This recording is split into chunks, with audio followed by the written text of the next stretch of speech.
कांग्रेस को किस प्रकार से पूरे देश के लोगों ने नकारा, सूटकेस की राजनीति जीवन भर कांग्रेस ने करने का काम किया है। एक भी कार्यकर्ता कांग्रेस एजेंट बनने लायक झारखंड कांग्रेस में नहीं था। कांग्रेस चिपकू पार्टी है, लॉ एंड ऑर्डर ध्वस्त है, बच्चों का अपहरण हो रहा है, हत्याएं हो रही है, डाके डाले जा रहे हैं। अब बीजेपी को दोष देते हो, और जो भी कांग्रेस के साथ चलेगा उस दल का भी बर्बाद होना तय रहे।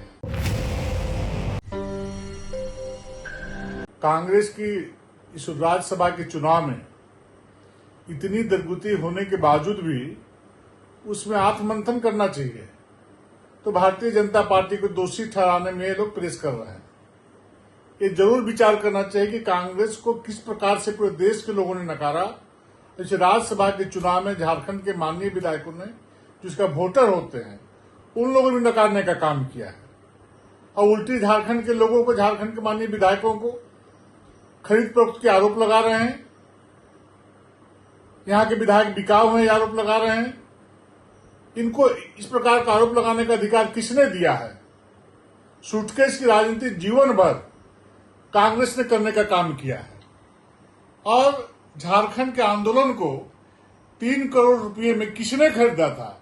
यही कांग्रेस ने आंदोलन को खरीदने का काम किया था।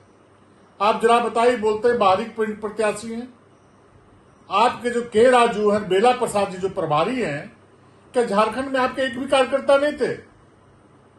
आप झारखंड के किसी भी कार्यकर्ता को पोलिंग एजेंट नहीं बना सकते थे? काउंटिंग एजेंट में कर्नाटक से ला करके राज्यसभा सांसद को, नासिर हुसैन को ला करके काउंटिंग एजेंट बनाने का काम किया। एक भी कार्यकर्ता काउंटिंग एजेंट बनने लायक झारखंड कांग्रेस में नहीं था। आरोप भारतीय जनता पार्टी पर लगाते हैं। नाथवानी जी आज से पहले 2 बार यहां पर सांसद के रूप में यहां के लोगों के लिए कल्याण का काम किया है। झारखंड को भली भांति जानते हैं। आरोप लगाने से पहले थोड़ा चिंता करने का काम करें। आप जरा विचार करिए, कांग्रेस का जो स्वभाव है, जो आचार विचार है, उससे स्पष्ट होता है कि कांग्रेस चिपकू पार्टी है।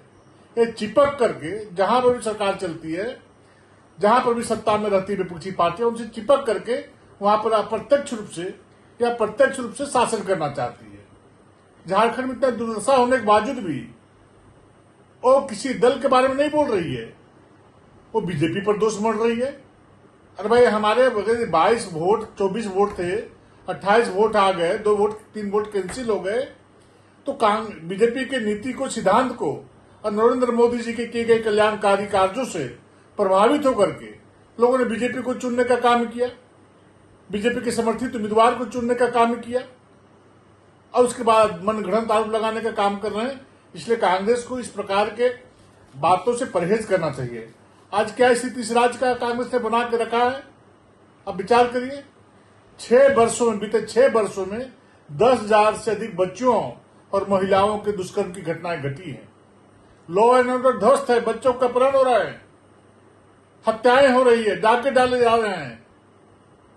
आप बीजेपी को दोष देते हो। विकास के सारे कार्य ठप पड़े हुए हैं। प्रखंड अंचल कार्यालय में भ्रष्टाचार का बोलबाला है। थाने में बिना पैसा दिए फायर नहीं होता है। कोई बच्ची का अपहरण होता है तो थाना में बोला जाता है कि गाड़ी दो, तब हम अपराधी को खोजने के लिए जाएंगे। आप कैसी बात करते हो? इसलिए इस प्रकार की बातों को करने से पहले कांग्रेस को आत्ममंथन करना चाहिए कि पूरे देश के लोगों ने आपको तो खारिज किया ही किया, अब राज्यसभा चुनाव के माध्यम से आपको झारखंड में भी खारिज करने का काम किया है। और यह श्रृंखला रुकने वाली नहीं है। ये श्रृंखला लगातार बढ़ते जाएगी और बार बार चुनाव में हार का सामना कांग्रेस को करना ही पड़ेगा। और जो भी कांग्रेस के साथ चलेगा उस दल का भी बर्बाद होना तय रहेगा।